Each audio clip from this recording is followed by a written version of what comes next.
वागीशाद्य सुमनसः सर्वार्थनाम उपक्रमे यन्नत्वा कृतकृत्यस्यो तन्नमामि गजाननं दोर्भिर्युक्ता चतुर्भिस्फटिकमणिमयीमक्षमालां दधाना हस्तेनैकेन पद्मं सितमपि च सुखं पुस्तकं चापरेण भासा कुन्देन्दुशङ्खस्फटिकमणिनिभा भासमाना समाना सा मे वाग्देवतेयं निवसतु वदने सर्वदा सुप्रसन्ना कूजन्तं राम रामेति मधुरं मधुराक्षरम् आरुह्य कविताशाखां वन्दे वाल्मीकिकोकिलम् आपदामपहर्तारं दातारं सर्वसम्पदां लोकाभिरामं श्रीरामं भूयो भूयो नमाम्यहम् यत्र यत्र रघुनाथकीर्तनं तत्र तत्र कृतमस्तकाञ्जलिं बाष्पवारि परिपूर्णलोचनं मारुतिं नमत राक्षसान्तकम् असाध्यसाधकस्वामिन् असाध्यं तव किं वद रामदूतकृपासिन्धो मत्कार्यसाधय प्रभो ॐ स्थापकाय च धर्मस्य सर्वधर्मस्वरूपिणे अवतारवरिष्ठाय रामकृष्णाय ते नमः जानकीं राधिकां रूपधारिणीं सर्वमङ्गलां चिन्मयीं वरदां नित्यां शारदां मोक्षदायिनीम्।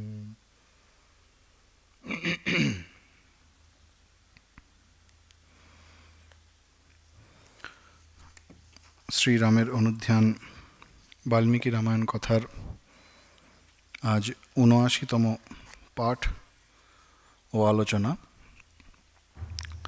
আগের দিন আমরা যেখানে আলোচনা করছিলাম সেটি হচ্ছে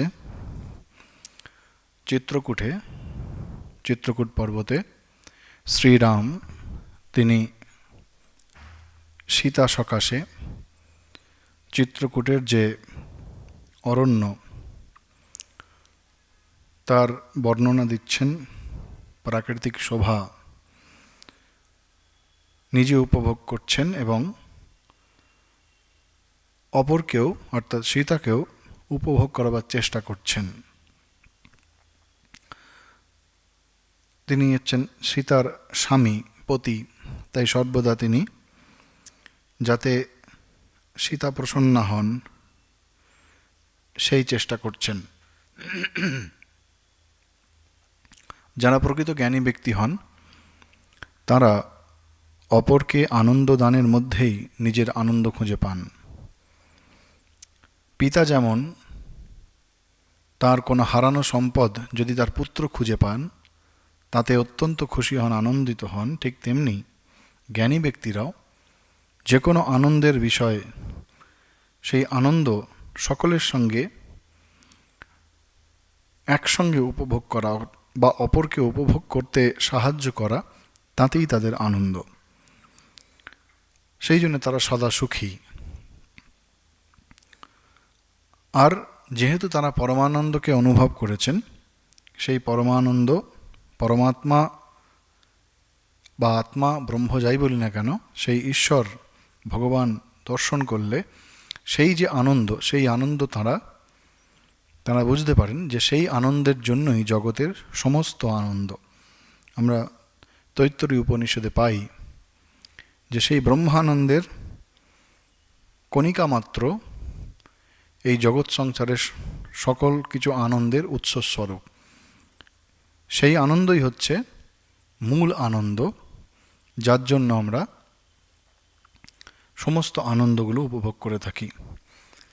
এবং প্রকৃতিকে দেখে এই যে আনন্দ হওয়া, এটি আমরা শ্রীরামকৃষ্ণ জীবনেতেও দেখি। আমরা কথামৃতে পাই যে শ্রীরামকৃষ্ণদেব কলকাতায় যাচ্ছেন, যখন ওই বর্তমান যেটা আমরা কলকাতা ময়দান বলি, সেখানে যে দিগন্ত বিস্তৃত মাঠ, সেই সব দেখে তাঁর ঈশ্বরের উদ্দীপনা হচ্ছে। ঈশ্বর যে বিরাট, তিনি যে অনন্ত, সেই ভাবের উদ্দীপনা হচ্ছে তার মধ্যে। এখানেও ঠিক সেই রকম, শুধুমাত্র প্রাকৃতিক শোভা নয়, সেই প্রাকৃতিক শোভার পিছনে যিনি এই সমস্ত করেছেন তাঁর চিন্তা হওয়া বা সেই আনন্দস্বরূপ ভগবানই এই সমস্ত কিছুর উৎস, সেইটি স্মরণ করছেন শ্রীরাম, আমরা পরেও দেখতে পাব। এবং এই আনন্দ এত ভালো লাগছে তার, তিনি বলছেন লক্ষ্মণেন চ বৎস্যামি ন মাম শোকঃ প্রদর্শতি। বলছে তুমি এবং লক্ষ্মণ আমার সঙ্গে থাকলে এখানে বহু বৎসর আমি থাকতে পারি, আমার কোনো শোক হবে না। অযোধ্যা ছেড়ে যে আমার শোক হয়েছে, এখানে যদি বহুকাল থাকি তাতেও আমার শোক হবে না।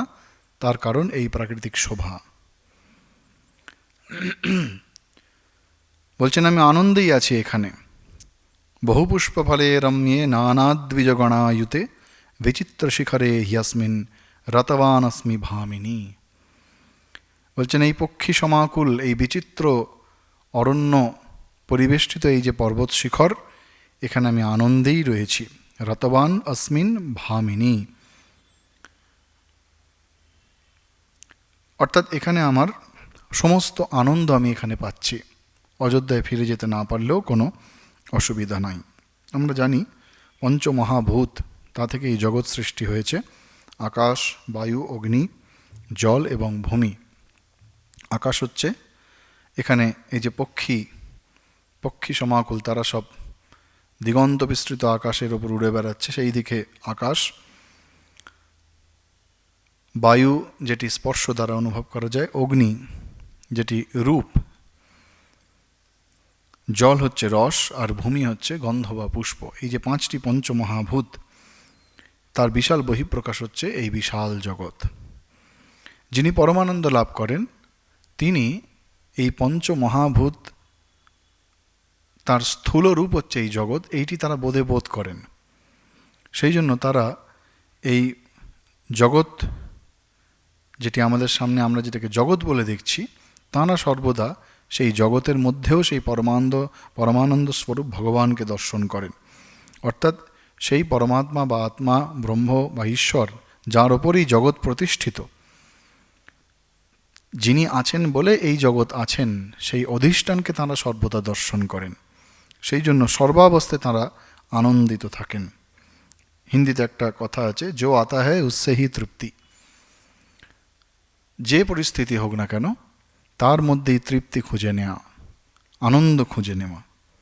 আমরা শ্রী শ্রী মায়ের জীবনে এই উদাহরণ পাই যে তিনি বলছেন একদিন উদ্বোধনে, তখন আছেন, বলছেন সেই জীবনের প্রারম্ভে বা যখন জয়রামবাটি কামারপুকুরের দিনগুলি, তখন সেই গ্রাম্য পল্লীর বিছানাতে শুয়েও যেমন নিদ্রা হতো, যেরম ঘুমাতাম, এই উদ্বোধনেতেও যেটি শহরতলি কলকাতার মধ্যে, সেখানকার বিছানা, খাট এগুলো সব আলাদা, শহরের একটু উন্নত, তার মধ্যেও তিনি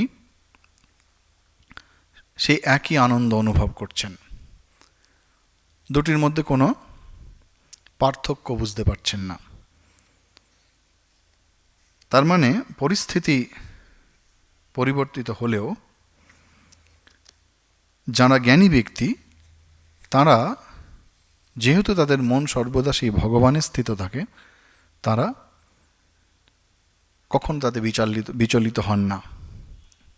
গুরুণা অপি বিচল্যতি, গীতাতে আছে যে স্থিতপ্রজ্ঞ যিনি পুরুষ, তিনি বিপরীত পরিস্থিতিতে পড়লেও তার বুদ্ধি কখনো বিচলিত হয় না। এরপরে রাম বলছেন যে এই যে বনবাসে আমি এসছি, এতে আমার দুটি লাভ হয়েছে। কি হয়েছে? অনেন বনবাসেন মম প্রাপ্তম ফলদ্বয়ম। দুটি আমার লাভ হয়েছে, দুটি ফল লাভ হয়েছে। কি ফল লাভ হয়েছে? পিতুশ্চানৃণ্যতা ধর্মে ভরতস্য প্রিয়তথা। একটি হচ্ছে আমি সত্য পালন করে, পিতার সত্য পালন করে, পিতা যেহেতু পিতৃসত্য পালন করে আমি পিতাকে ঋণমুক্ত করেছি, প্রথমটি। কারণ আমি যদি সত্য পালন করে আমার পিতৃসত্য পালন না করতাম, তাহলে সবাই দশরথকে মিথ্যাবাদী বলতো। আর দ্বিতীয় কি? ভরতের প্রিয় কার্য। রাম অভিমান করে বলছেন না, বা রাম এই জন্য বলছেন না যে ভরতও যেন কৈকেয়ীর সঙ্গে এই ষড়যন্ত্রের পিছনে যুক্ত, সেই দিক থেকে নয়। কিন্তু তাঁর রাজ্যের প্রতি এতটুকু মোহ নেই, সেই জন্য ভরত যদি সেই রাজ্য শাসন করে তাতেও তার কোনো অসুবিধা নেই, তাতে বরং তিনি বেশি খুশি। সেই জন্যে সেই জন্য তিনি ভরতের প্রিয় কাজ করে বলছেন ভরতস্য প্রিয় তথা, ভরতের প্রীতি করেছি আমি, প্রীতি সম্পাদন করেছি। বনবাসে আছেন, সমস্ত সুখ থেকে নির্বাসিত হয়েছেন, তবুও তিনি রাজা বা রাষ্ট্রের ভালোর জন্য চিন্তা করছেন, কারো কাছ থেকে কিছু অপেক্ষা করছেন না। রাষ্ট্র আমার জন্য কি করবে তার প্রতি অপেক্ষা নয়, আমি রাষ্ট্রের জন্য কি করতে পারি তাতেই তার আনন্দ। বর্তমান পরিস্থিতি তার উল্টো। এই দেশের সমস্ত সুযোগ সুবিধা ভোগ করে, সে সরকারি হোক বেসরকারি হোক যাই হোক, উচ্চশিক্ষিত হয়ে যখন মানুষ বিদেশে চলে যায়, তারপরে এই দেশটাকে হঠাৎ করে তাদের নিরাপদ বলে মনে হয় না।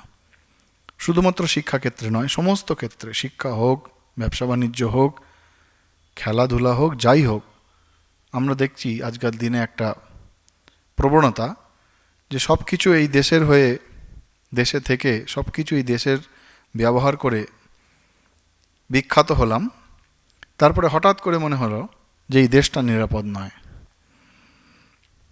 রাম কিন্তু সেরকম নন। তিনি যে রাজা তাকে নির্বাসিত করেছেন, নির্বাসিত হয়েও রাষ্ট্রের প্রতি তাঁর কর্তব্য, ইতিকর্তব্য তিনি কোনো মুহূর্তে ভোলেননি। আমরা পরেও অরণ্যকাণ্ডে পাব যে বনবাসে থেকেও তিনি রাজা ভরত যেহেতু রাজার দায়িত্ব পালন করছেন, তার প্রতিনিধি হয়ে তিনি ভিন্ন ভিন্ন পরিস্থিতিতে সুবিচার করছেন। তো এইটি হচ্ছে আমাদের আদর্শ। রাষ্ট্র আমাদের জন্য কি করলো তা নয়, আমরা রাষ্ট্রের জন্য কি করতে পারি, দেশের জন্য কি করতে পারি, এইটি হচ্ছে ঠিক ঠিক দেশপ্রেম। সীতাকে তিনি বলছেন যে তিনি শুধুমাত্র নিজে আনন্দের ভাগী নন, সীতারও আনন্দ হচ্ছে কিনা সেটিও তিনি প্রশ্ন করছেন। বলছেন তোমার আনন্দ হচ্ছে তো, অর্থাৎ আমার তো ভালো লাগছে, তোমার কীরকম লাগছে। আদর্শ দম্পতি, তিনি পতি স্বামী, স্ত্রীও যাতে আনন্দ পান সেই দিকে তার নজর রয়েছে। বলছেন এই বনবাস অমৃত সমান, ইদমেবামৃতম প্রাহু রাজ্ঞী রাজর্ষয়ঃ পরে বনবাসম ভবার্থায় প্রেত্যমে প্রপিতামহাঃ। প্রপিতামহ মানে তার, আমরা যখন বংশ পরম্পরা আলোচনা করেছিলাম সেই সময় আমরা আলোচনা করেছিলাম যে তাঁরই বংশে একদম প্রথম দিকে মনু, সেই মনুর থেকে এই ইক্ষ্বাকু বংশের সকলের জন্ম হয়। সেই জন্য সেই মনুর কথা তিনি বলছেন। মনু প্রভৃতি রাজর্ষিগণ এরা বলেছেন যে বনবাস সব কিছু ছেড়ে নির্জনে বাস করলে সেটি অত্যন্ত কল্যাণপ্রদ। সেই জন্য এই বনবাস আমার কাছে অমৃত সমান মনে হচ্ছে, অমৃত স্বরূপ মনে হচ্ছে। ইদম এব অমৃতম প্রাহু, অমৃতের মতো মনে হচ্ছে। আমরা অনেক সময় বলি যে ভগবানের স্মরণ মনন করার সময় পাই না, জপ ধ্যান করার সময় পাই না, শাস্ত্র পাঠ করার সময় পাই না, সময় না পাওয়ার দোহাই দিই সবসময়। কিন্তু যখন সময় পাই তখন সেই সময়ের সদ্ব্যবহার আমরা করতে পারি না। আমাদের জীবনে সময় আসে, সুযোগ আসে, কিন্তু সেই সুযোগের সদ্ব্যবহার আমরা করতে পারি না।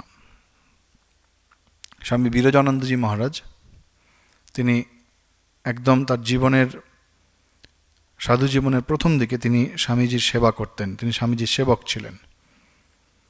তো একদিন খুব বৃষ্টি হচ্ছে, বজ্রপাত হচ্ছে, এত ভীষণ হচ্ছে বেলুড় মঠেই, ভয় পেয়ে গেছেন হঠাৎ বিরজানন্দজি, কালীকৃষ্ণ। স্বামীজি তখন বলছেন যে এই আত্মাকে যদি লাভ করতে পারিস, পরমাত্মার দর্শন যদি করতে পারিস, আত্মজ্ঞান যদি লাভ করতে পারিস, অনুভব করতে পারিস, তখন দেখবি এই আত্মার যে প্রকাশ, তার যে বহিঃপ্রকাশ, তার কাছে এই বজ্রপাত কিছুই নয়। বলে স্বামীজি কঠোপনিষদ বা মুন্ডকোপনিষদ দু জায়গাতেই আছে, ন তত্র সূর্য ভাতি ন চন্দ্র তারকম নেমা বিদ্যুতো অয়ম কুতোয়ম অগ্নি। তমেব ভান্তম অনুভাতি সর্বম তস্য ভাষা সর্বমিদম বিভাতি। অর্থাৎ সেখানে সেখানে মানে সেই আত্মার যে প্রকাশ, সেখানে না তত্র সূর্য ভাতি, সূর্য চন্দ্র নক্ষত্র বিদ্যুৎ কিছুই নয়, অগ্নির আর কি কথা। তমেব ভান্তম অনুভাতি সর্বম, তিনি রয়েছেন বলে সমস্ত কিছু অনুভূত হচ্ছে। তমেব ভান্তম অনুভাতি সর্বম তস্য ভাষা সর্বমিদম বিভাতি, তাঁর প্রকাশেই সমস্ত কিছু প্রকাশমান। স্বামীজি বলছেন বিরজানন্দজিকে। বিরজানন্দজি শুনলেন, বিশ্বাস করলেন, কারণ স্বামীজি তার সন্ন্যাস গুরু, শ্রী শ্রী মায়ের মন্ত্র দীক্ষিত তিনি, কিন্তু সন্ন্যাস গুরু হচ্ছেন স্বামীজি। কিন্তু বোধে বোধ তখন হয়নি। তার বহুকাল পরে যখন শ্যামলাতালে তিনি রয়েছেন, কঠোর তপস্যা করছেন, তখন একদিন এরকম ঠিক ভীষণ বৃষ্টিপাত বজ্রপাত ইত্যাদি হচ্ছে। সারা রাত বিরজানন্দজি ধ্যানে মগ্ন।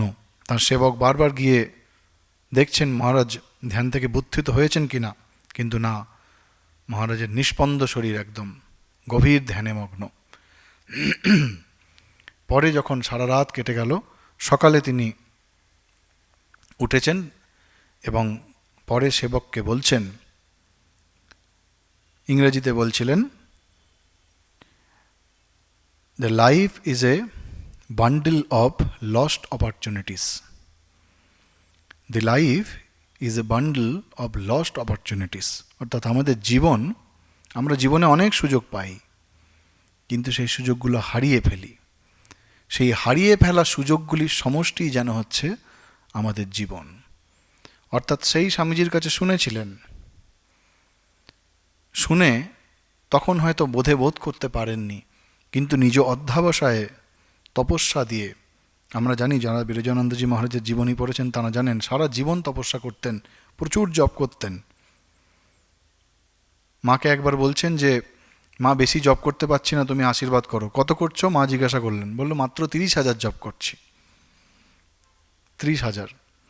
তো সেই যেটি শুনেছিলেন তার গুরু মুখে, স্বামীজির মুখে, সেটিকে নিজ তপস্যা দিয়ে, নিজ অধ্যাবসায় দিয়ে তিনি অনুভব করেছেন। তো সেই জন্যে life is a bundle of lost opportunities. আমরা জীবনে অনেক সুযোগ পাই, কিন্তু সেই সুযোগের সদ্ব্যবহার করতে পারি না। শ্রীরাম কিন্তু, যিনি রাজপুত্র, সমস্ত অবস্থা বদলে গেছে, পরিবর্তন হয়ে গেছে, রাজা হয়ে ঋষির মতো, ভিখারির মতো জীবন, কিন্তু তিনি সেটিকে তার জীবনের একটা অত্যন্ত গুরুত্বপূর্ণ সুযোগ হিসাবে দেখছেন। ইংরেজিতে আরেকটি কথা আছে, turn the adversity into opportunity. অর্থাৎ আমাদের জীবনে যখন আমরা কোনো কঠিন পরিস্থিতির মধ্যে পড়ি, সেই কঠিন পরিস্থিতিটাকে যদি আমরা সুযোগে বদলে দিতে পারি, তাহলে আমাদের জীবনের একটা নতুন অধ্যায় খুলে যায়। তো শ্রীরাম এখানে কিন্তু সেই রকম আচরণ করছেন। এটি আমাদের কাছে অত্যন্ত শিক্ষণীয়, যে কিভাবে জীবনের কঠিন পরিস্থিতিকে জীবনকে বদলে দেওয়ার সোপান হিসাবে আমরা ব্যবহার করতে পারি। বাল্মীকি এখানে চিত্রকূটের বর্ণনা দিচ্ছেন, কাব্যিক ছন্দ। শ্রীরাম সেখানে, আমরা আগের দিনও বলেছি, প্রায় 24টি বিভিন্ন রকমের গাছের নাম করছেন, লতা গুল্ম, বিভিন্ন ফল মূল ধারণকারী বৃক্ষ, সেগুলি সব পরিচয় করাচ্ছেন। আর করে শেষে বলছেন, তুমি আর লক্ষণ, অর্থাৎ সীতাকে বলছেন শ্রীরাম, তুমি আর লক্ষণ যদি আমার সঙ্গে থাকো, তাহলে আমি এই কুলধর্ম পালন করব আর বংশের গৌরব বর্ধন করব। রতিম প্রপৎস্যে কুলধর্মবর্ধিনীম। অর্থাৎ এই বনবাসকে তিনি তপস্যার মতো নিয়েছেন,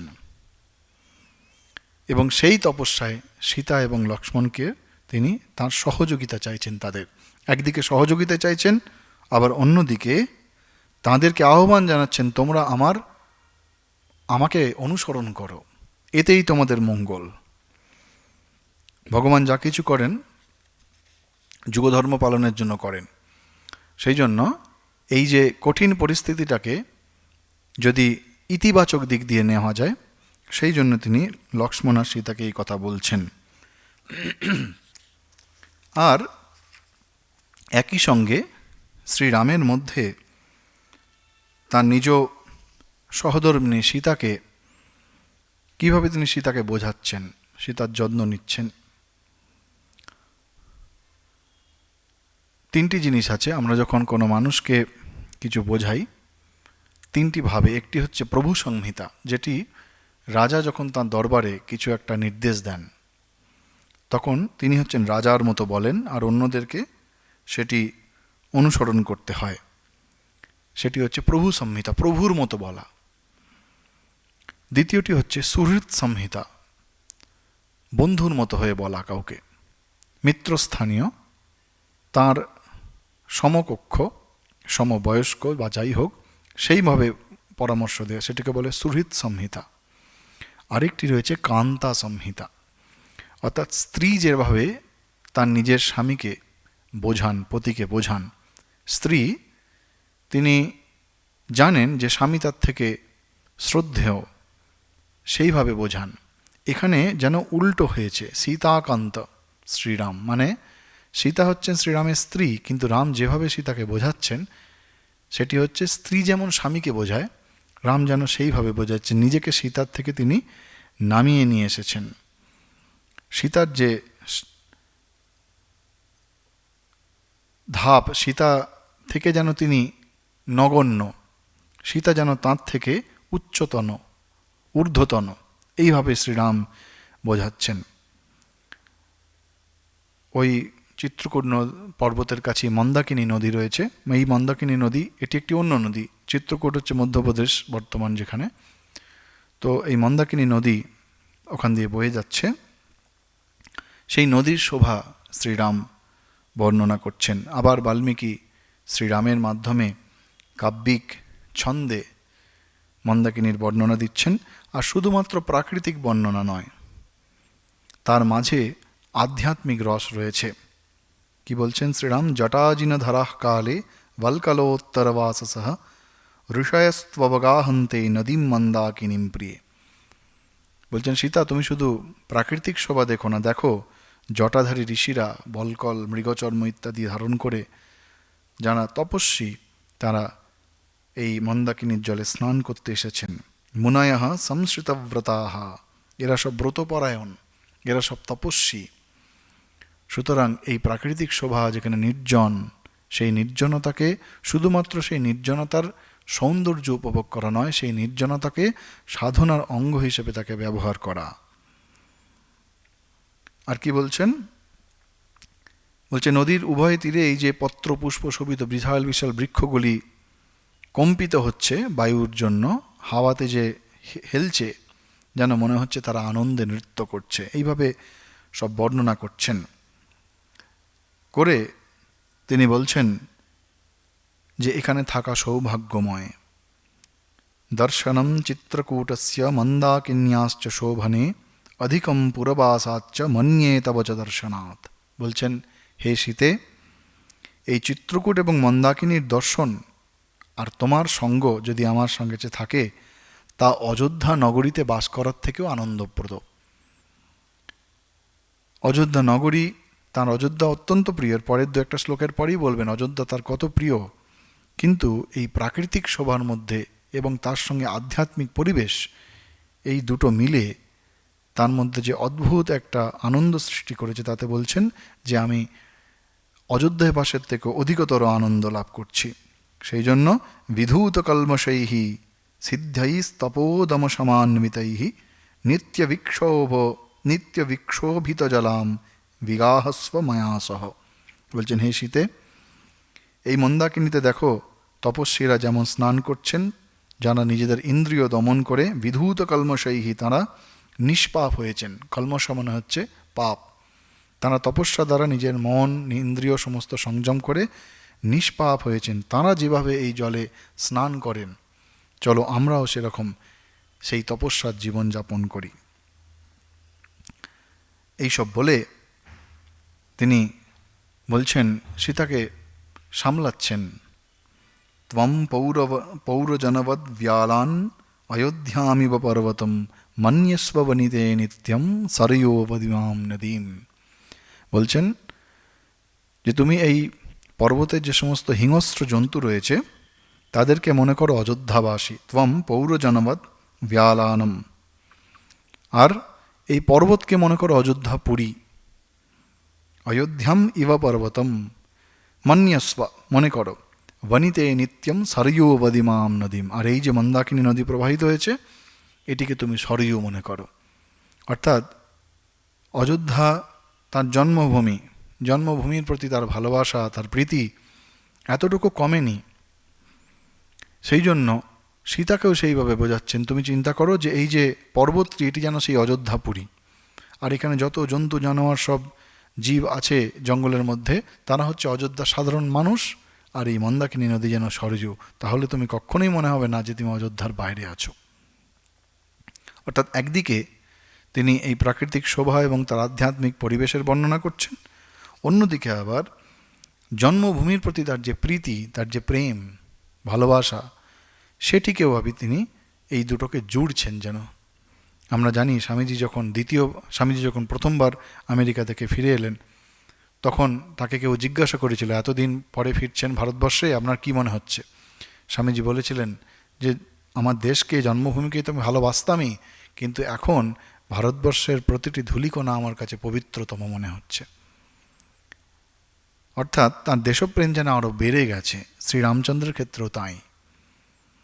তিনি যে পরিস্থিতি আছেন সেইটিকেই অযোধ্যার সঙ্গে তুলনা করে নিজে এবং সীতা ও লক্ষ্মণ দুজনকেই সান্ত্বনা দিতে চাইছেন, বোঝাতে চাইছেন যে এর মধ্যে থেকেও আমরা অযোধ্যার আনন্দ অনুভব করতে পারি।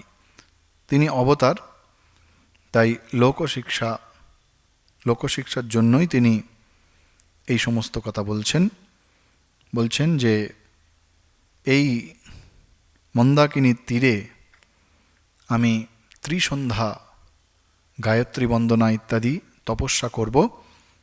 নায়োধ্যায়ই ন রাজ্যায় স্পৃহে চত্বয়া সহ। বলছে এইভাবে আমি যদি তোমাদের সঙ্গে থাকি আর এই ত্রিসন্ধ্যা সাধন ভজন করি তাহলে আমার আর রাজ্য লাভের দরকার নেই। চরম বৈরাগ্যের কথা বলছেন যে আমি এই প্রাকৃতিক শোভা এবং আধ্যাত্মিক পরিবেশের মধ্যে থেকে আর রাজ্যে ফিরে যেতে চাই না, অযোধ্যায় ফিরে যেতে চাই না, আমার আর কিছু চাই না। সৌন্দর্য উপভোগ করা, সেই সৌন্দর্যকে সাধনার সহায়ক হিসেবে ব্যবহার করা, দুটি শ্রীরামের চরিত্রের মধ্যে আমরা পাই।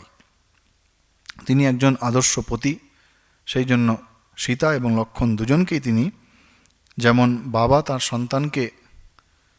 সন্তানের যত্ন নেন, উপচার করেন, ঠিক সেই রকম তিনিও করছেন। ঠিক এরম যখন কথাবার্তা চলছে সেই সময় হঠাৎ চারিদিকে কোলাহল শুনতে পাচ্ছেন। আমরা দুদিন আগেই বর্ণনা করেছি, ভরত তার সৈন্য নিয়ে চিত্রকূট পর্বতের পাদদেশে উপস্থিত। সেই সৈন্যদের কোলাহল এবং সৈন্য, হস্তি, অশ্ব সমস্ত সেনাবাহিনী যে অরণ্যের মধ্যে প্রবেশ করেছে তার জন্য চারিদিকে বনের যে সমস্ত জীবজন্তু ছোটাছুটি করছে এবং তা থেকে প্রচুর ধুলো উঠছে। সেই ধুলো দেখে শ্রীরামের মনে সন্দেহ হলো। তিনি বুঝতে পেরেছেন, তিনি লক্ষ্মণকে বলছেন, লক্ষ্মণ এই উপদ্রব কেন? এই গভীর গহন অরণ্যের মধ্যে হঠাৎ করে কোথা থেকে এই কোলাহল এলো? এই সমস্ত কিছু চারিদিকে ধুলো উঠছে, তুমি দেখো তো কোনো রাজা এসছে নাকি? রাজা বা রাজপুত্র বা মৃগাম অটাতে বনে। কোনো রাজা এসছেন কি মৃগয়া করতে, শিকার করতে? নাহলে এরকম ভীষণ শব্দ, কোলাহল হওয়ার তো কথা নয়। লক্ষ্মণ তখন কি করলেন? সলক্ষ্মণঃ সন্ত্বরিতঃ শালমারুহ্য পুষ্পিতম। লক্ষ্মণ তখন একটি বিশাল শাল বৃক্ষ ছিল, সেই শাল বৃক্ষের ওপর চড়লেন, উঠে বসলেন। বসে সব দেখলেন। কি দেখলেন? যে গজাস্ফুরত সম্বাধাম যথৈর্যুক্তাম পদাতিভিঃ। দেখছেন গজারোহী, অশ্বারোহী, রথারোহী এবং পদাতিক বহু সৈন্য সমন্বিত হয়ে বিশাল এক সেনাবাহিনী এসেছেন। দেখে লক্ষ্মণ তো একটুতেই রেগে যায়। অগ্নিং সংশময়ত্বার্য সীতা চ ভজতাম গুহাম। বলছে, হে রাম, বনের মধ্যে তো অগ্নি নির্বাপন করতে হয়, অগ্নি না জ্বালালে তো কিছু সম্ভব নয়। আপনি অগ্নি নির্বাপিত করুন, নিভিয়ে দিন, অস্ত্র ধারণ করুন, কারণ একটা বিশাল সৈন্যবাহিনী এসছে। লক্ষ্মণ একেবারে নিজের ওপর নিয়ন্ত্রণ হারাতে বসেছেন সৈন্যবাহিনী দেখে। রাম তখন জিজ্ঞাসা করছেন, আরে তুমি আগে দেখো কার সৈন্যবাহিনী, কাস্যে মাম মন্যাসে চামুম, কার সৈন্যবাহিনী ভালো করে লক্ষ্য করো। লক্ষ্মণ তখন আবার দেখলেন, দেখে বলছেন, এ সৈন্যবাহিনী আর কারণ নয়, কৈকেয়ী পুত্র ভরতের, কৈকেয়্যা ভরতস্যুতঃ। এ আর কারণ নয়, এ কৈকেয়ী পুত্র ভরতের। লক্ষ্মণ কৈকেয়ীর উপর ক্রোধিত, সেই ক্রোধ তিনি ভরতের সম্বন্ধেও এখানে প্রয়োগ করতে শুরু করেছেন। তিনি দেখেই চিনেছেন ভরতের যে রথ, সেই রথের যে পতাকার চিহ্ন, সেইটি দেখেই বুঝে গেছেন। বলছেন, এই সমস্ত সৈন্যবাহিনী নিয়ে ভরত এসেছেন, যার জন্যে আমাদের সমস্ত দুঃখ, যার জন্যে আমরা সব কিছু হারিয়েছি, সেই ভরত আবার এসে এখানে হাজির। সুতরাং এই ভরতকে হত্যা করতে হবে। একেবারে চরমে তার ক্রোধ চরমে উঠে গেছে। বলছে, তাকে হত্যা করার মধ্যে কোনো অন্যায় নেই, যার জন্য আমাদের সমস্ত দুঃখ, যার জন্য আপনি রাজ্য হারিয়েছেন, যার জন্য সীতা এবং আমাকে নিয়ে এই দুর্দশাগ্রস্ত হয়েছেন, সেই শত্রু ভরত এখন আমাদের সামনে এসেছে, আবার সৈন্যবাহিনী নিয়ে এসেছে। সেই জন্য ভরতস্য বধে দোষম নাহম পশ্যামি রাঘব। এই ভরতকে বধ করার মধ্যে, হত্যা করার মধ্যে আমি কোনো দোষ দেখি না, কারণ আমাদের রাজ্যে পাঠিয়েও সে সুখী হয়নি, সে হত্যা করতে এসেছে আমাদেরকে। ভরতের কপাল, ভরতের দুর্ভাগ্য। প্রত্যেক পদে পদে আমরা যখন ভরতের চরিত্র পড়ছিলাম, প্রত্যেক পদে পদে তাকে পরীক্ষা দিতে হচ্ছে। একবার চরম পরীক্ষার সামনে পড়েছে ভরত, একটু পরেই আমরা পাবো, এর পরে পরে আছে বলে লক্ষ্মণ বলছেন, কারণ পূর্বাপকারিণম হৃত্বান হি অধর্মেন যুজ্যতে। যে আগে অপকার করেছে, পূর্বাপকার, পূর্ব অপকার, যদি কেউ আগে অপকার করে থাকে, তার প্রতি বা তাকে মৃত্যুদণ্ড দেওয়া বা তাকে হত্যা করায় কোনো রকম অধর্ম নয়, বরং একে যদি হত্যা না করেন সেটি অধর্ম হবে। সুতরাং একে হত্যা করতে হবে। কৈকেয়ীম চ বধিষ্যামি সানুবন্ধাম সবান্ধভাম। ভরত সহ কৈকেয়ী এবং তার যত বন্ধুবান্ধব আছে সকলকে একবারে হত্যা করতে হবে। আর আপনি একবার আমাকে বলুন, আমার ক্রোধ অগ্নিতেই আমি সব জ্বালিয়ে একদম ছাড়খাড় করে দেব। এই ভরত এবং তার সমস্ত সৈনিককে হত্যা করে আমি অনঋণী হব, অর্থাৎ আমার যা ঋণ, আপনার প্রতি যে ঋণ, রাজ্যের প্রতি আমার ঋণ, সেই ঋণ আমি শোধ করব। লক্ষ্মণ তিনি সত্যবাদী, তিনি সরল, সেই জন্য অল্পেতেই রেগে যান, বুদ্ধি প্রয়োগ করেন না, আর রাগ ক্ষোভ এগুলোকে চেপে রাখতে পারেন না। একদিকে ভালো যে সেই ক্ষোভের বহিঃপ্রকাশ হয়ে গেলে সেটা তার পক্ষে মঙ্গলকর, কিন্তু এখানে লক্ষ্মণ একজন সাধারণ জীবের মতো আচরণ করছেন, যার মন এবং ইন্দ্রিয় কোনোটাই নিয়ন্ত্রণে নেই, একেবারে অনিয়ন্ত্রিত হয়ে গেছেন। তিনি কৈকেয়ীর প্রতি ক্রোধে ভরতের মহিমা ভুলে গেছেন। লক্ষ্মণ ভালোভাবেই জানেন ভরতকে, ভরত হচ্ছে পরম ধর্মে স্থিত, তিনি কখনো অধর্ম করেননি। বহু স্মৃতি তার রয়েছে, ভরতের সম্বন্ধে বহু ইতিবাচক স্মৃতি তার মনে রয়েছে, কিন্তু ক্রোধের চোটে পড়ে সেই সমস্ত কিছু তিনি ভুলতে বসেছেন, তাকে হত্যা করতে বসেছেন। ভাতৃবধ, যখন প্রখর রৌদ্রে, মধ্যাহ্নকালীন প্রখর রৌদ্রে যখন মাটি অত্যন্ত গরম হয়ে যায়, আমরা সেখানে দাঁড়াতে পারি না, কিন্তু সেই মাটিতে যদি একটু জলসিঞ্চন করে যখন পরে ঘাস বা অন্য কোনো রকম লতাগুল্ম ইত্যাদি বেরোয়, তার উপর আমরা আরামে দাঁড়াতে পারি, কোনো অসুবিধা হয় না। সেই জন্য যখন ক্রোধের জন্য মাথা গরম হয়ে যায়, তখন কোনো সিদ্ধান্তে উপনীত হওয়া, সঙ্গে সঙ্গে তৎক্ষণাৎ কোনো সিদ্ধান্তে উপনীত হওয়া, এটা কখনই কোনো বুদ্ধিমানের কাজ নয়। লক্ষণের এই সমস্যা বারবার হয়েছে, আমরা দেখেছি। এই লক্ষণ যেন আমাদের মন যেমন ক্ষণিকের মধ্যে উত্তপ্ত হয়ে ওঠে, ক্ষণিকের মধ্যে ক্রোধান্বিত হয়ে ওঠে। আমরা তখন সমস্ত কিছু ভুলে যাই, ইতি কর্তব্য ভুলে গিয়ে সেই রাগের বশেই আমাদের মনের সমস্ত ভাব প্রকাশ করতে থাকি। লক্ষ্মণের চরিত্র যেন আমাদের সামনে, লক্ষ্মণের চরিত্রের এই দিকটি পুরোপুরিভাবে নয়, লক্ষ্মণের অনেক ভালো ভালো গুণ আছে, আমরা অনেক তার উদাহরণ পরে পাবো, কিন্তু লক্ষ্মণের এই চারিত্রিক যে বৈশিষ্ট্যটি, এইটি থেকে আমাদের শিক্ষা নেওয়া উচিত যে সেখানে রামও রয়েছেন। এর পরের দিন আমরা আলোচনা করব যে রামও সেখানে রয়েছেন। রাম কিন্তু সঙ্গে সঙ্গে কোনো সিদ্ধান্তে উপনীত হচ্ছেন না, কারণ সৈন্য দেখেছেন, ভরত এসছেন, সৈন্য নিয়ে এসছে, এটা সত্য, কিন্তু ভরত কী জন্যে এসেছে যতক্ষণ না তার সামনাসামনি হচ্ছে ততক্ষণ তো বোঝা যাবে না। আমরা এইটুকু অপেক্ষা করতে পারি না, রেগে মাথা গরম করে আমরা বলে দিতে থাকি। তো লক্ষণের চরিত্রের এই যে দিকটি, এইটি বাল্মীকি সূক্ষ্মভাবে তুলে ধরেছেন। এগুলি আমাদের কথা, আমরা বহু আগে রামায়ণের ক্লাসের একদম শুরুর দিকে বলেছিলাম যে এই রামায়ণের চরিত্রগুলি আমাদেরই মনের বিভিন্ন পর্যায়গুলো, আমরা বিভিন্ন সময় বিভিন্ন রূপে আচরণ করি, তো এই এক একটি চরিত্র যেন সেই বিভিন্ন আচরণের দৃষ্টান্ত স্বরূপ রয়েছে। এত ভালো গুণ রয়েছে লক্ষণের মধ্যে, কিন্তু যেই মুহূর্তে ক্রোধ এলো, সেই ক্রোধের বশে পড়ে তিনি সব ভুলে যাচ্ছেন।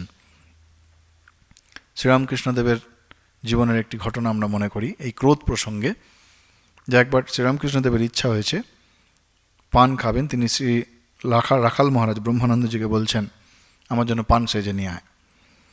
এখন রাখাল সে জমিদারের ছেলে, সে জীবনে কোনোদিন পান সাজেনি, বলছেন আমি পারবো না, আপনি সেজে নিন। অদ্ভুতানন্দজি সেখানে ছিলেন, লাটু মহারাজ। লাটু মহারাজ, আরে ঠাকুর চাইছে খেতে, আপনি পান বানিয়ে আনতে পারবেন না? না, আমি বানাতে পারবো না। যত রাখাল মহারাজ তিনি একদম সাধারণভাবে বলছেন ব্রহ্মানন্দজি, না আমি বানাতে পারবো না, তোর দরকার হয় তুই বানা না, তুই বানিয়ে খাওয়া। অদ্ভুতানন্দজি তত রেগে যাচ্ছেন, প্রচণ্ড রেগে গেছেন। হ্যাঁ, আপনি ঠাকুরের, অদ্ভুতানন্দজি কথাগুলো তো হিন্দি বাংলা মিশিয়ে, আপনি ঠাকুরের কথা শুনবেন না, হিন্দি আর বিহারি টান মিশিয়ে ঠাকুর খেতে চাইছেন, আপনি বানাবেন না। লাটু মহারাজ যত রেগে যাচ্ছেন, রাখাল মহারাজ তত হেসে হেসে কথা বলছেন। আর ঠাকুর মজা দেখছেন, শ্রীরামকৃষ্ণদেব মজা দেখছেন। তিনি রামলালকে বলছেন, রামলাল ওখানেই ছিল, বলতো রামলাল, এই দুজনের মধ্যে কে সব থেকে বড় ভক্ত? আমাদের সাধারণ বুদ্ধিতে মনে হয় কি লাটু মহারাজই ভক্ত, তিনি ঠাকুরের সেবার পক্ষে, রাখাল মহারাজ কথা শুনছেন না। রামলাল বললেন, রামলাল বুদ্ধিমান তো, ঠাকুরের কাছে আছেন বহুদিন, রামলাল বলছেন রাখালই বড় ভক্ত। এই কথা যেই না শুনেছে লাটু মহারাজ আরও রেগে গেছেন। হ্যাঁ, আমি ঠাকুরের সেবার জন্য বলছি, রাখাল পান সেজে দেবে না বলছে, আর ও বড় ভক্ত হলো। তখন শ্রীরামকৃষ্ণদেব বলছেন, হ্যাঁ, কারণ যে ঠিক ঠিক ভক্ত হবে সে কি কখনো তার গুরু বা তার ইষ্ট তার সামনে ক্রোধ প্রকাশ করবে? রাখাল তো হেসে হেসে কথা বলছে, তুই তো রেগে গেছিস। যে ঠিক ঠিক আমাকে শ্রদ্ধা করবে, যে ঠিক ঠিক আমার ভক্ত হবে, সে কি আমার সামনে ক্রোধ প্রকাশ করবে? রাখাল আমার কথার অন্যথা করেছে, কিন্তু এর ভেতর যে আছে তার যদি খাবার ইচ্ছা হয়, রাখালের বাপের ক্ষমতা নেই যে না বলে। পরে বলছেন ঠাকুর, তো ক্রোধ, ঠাকুর বলতেন ক্রোধ হচ্ছে চণ্ডাল। সেই ক্রোধের বশে পড়ে আমরা ভুল করে ফেলি। সেই জন্য পরিস্থিতি যাই হোক না কেন, আমাদের বিচার, বুদ্ধি, বিবেক এগুলি আমাদের সবসময় প্রয়োগ করা উচিত এবং একটু অপেক্ষা করা উচিত। সঙ্গে সঙ্গে যে আমাদের কোনো একটা মনের ভাব প্রকাশ করতে হবে তার কোনো ব্যাপার নেই। এর পরের দিন দেখব আমরা শ্রীরাম কীভাবে লক্ষণের ক্রোধ প্রশমিত করছেন এবং ভরত তিনি শ্রীরামের সঙ্গে এসে মিলিত হবেন। ধীরে ধীরে আমরা সেই প্রসঙ্গে আসব। আজ এই পর্যন্ত। ওম শান্তি শান্তি শান্তি। হরি ওম তৎসৎ। শ্রীরামকৃষ্ণার্পণমস্তু।